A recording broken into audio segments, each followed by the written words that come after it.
Percy Jackson's penultimate episode of Season 1 finally comes out today, and we're talking about it in full spoilers. Make sure to leave your thoughts down below, hit that like and subscribe button, and let's get straight into this because Episode 7 is hands down my favorite episode so far for Percy Jackson Season 1, and what a great one to lead us into the finale of this entire show. I'm a little bit curious how they're going to actually overall tie up the entire first book within the next episode, but I'm assuming if we get about 40-50 minutes in the next episode, then I think we're safe to go. Book fans, please let me know down below your guys' thoughts on that as well, because just as a point of reference, I read the books back in the day. Don't completely remember them, but remember little tidbits, and it was a joyous thing, and I'm kind of getting some of the nostalgia from watching this show. At the same time, and I've said this from the beginning, and I know I've gotten a little bit of shit for it, but it really has reminded me of what the Harry Potter books and movies did for me as a child.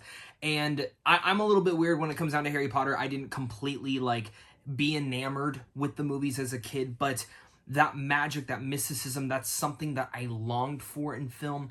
And whether it was in E.T. or of the likes of any sort of Amblin film from Spielberg back in the day, Harry Potter kind of filled that mysticism for me, and I'm kind of getting that same vibe continuing with him, Percy Jackson, and I love the entire underworld. I love how it looked in here.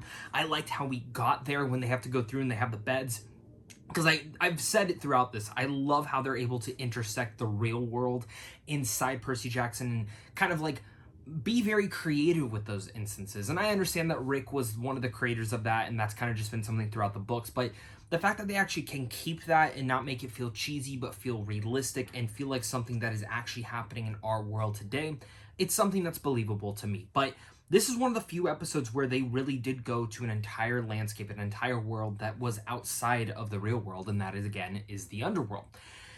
And in terms of storytelling, what they were able to do here is really craft an excellent manner here. It opens up in a great way that takes us from here to here, getting us to the underworld, like that opening sequence. Could it have been a little bit longer? Could have, sure, whatever, but it was just the perfect taste. And this episode had some of my favorite pacing to where I was just so intrigued and locked in with every little thing Percy and the crew was doing. And that jumps into when they're in the underworld and they start going through all the dead people, and then that one person does the whistle. And then, of course, Cerberus shows up, which was great. Again, as a mythology fan, I love that. I love the look of the dog. The visual effects look great on there. And it's intense. It's enthralling. And again, if I was a kid, I cannot imagine the excitement that a kid would get from that, the thrill that they would get from that. And again, I would maybe like more practical effects. I've been saying that throughout the entire show, but the visual effects are good here. And I think the underworld looks good itself too.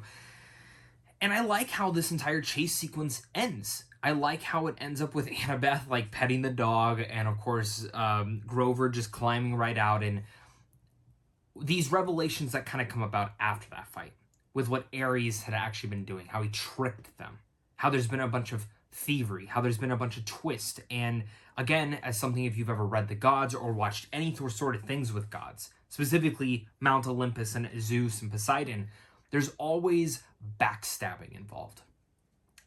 And I liked how you have this one angle and idea that you think, oh, Ares and Hades are working together.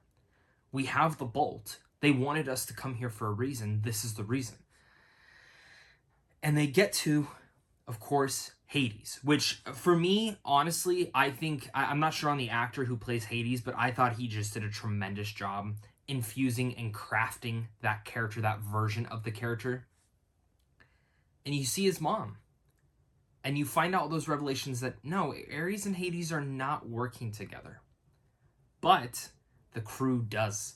And that what they are ended up thinking there, and how it all plays out, and how basically they screw over Hades, and they're like, it's time to leave, and I'm really intrigued with how they're leading into this, and where the episode ends primarily with Ares walking up to them with the sword, and Percy pulling out his sword, and I already know that episode 8 is going to come out with just a banger of an action sequence, I'm hoping, and I'm very excited to see that, and Walker Scoble in that moment, because it's one of my favorite moments from the book, from when I remembered reading it.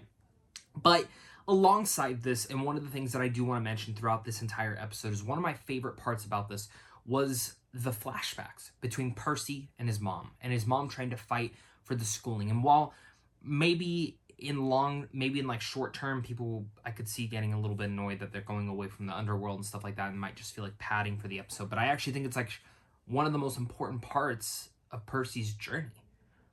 And all those school moments build up to the penultimate thing of this episode, which is us finally seeing Poseidon, Percy's dad. And Percy's dad and Percy's mom having a conversation. And this prophecy that when it is time, Percy and him will reunite.